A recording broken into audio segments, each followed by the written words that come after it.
Technologic. Technologic. En 2 mots, c'est le raisonnement et la conclusion d'une des plus belles pages de cette BD culte, Le Chant de la Machine, qui vient d'être réédité chez Alia. Une BD signée Mathias Cousin et David Blo qui raconte la naissance de la techno, du disco, les premiers DJ, les premiers clubs, ou comment par exemple des jeunes noirs entre Détroit et Belleville, fans de funk, reçoivent la musique électronique venue d'Allemagne.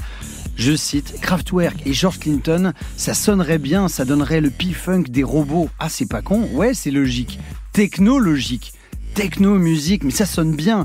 Si vous ne l'avez pas, ou si vous voulez faire un très beau cadeau, mettez la main sur Le Chant de la Machine. Les 2 volumes sont réunis chez Alia. Et pourquoi pas en écoutant avec le podcast de France Inter, Histoire secrète de la French Touch, par Mathieu Culeron et Stéphane Jourdain, qui vient de franchir le 1 million de podcasts. Et c'est mérité.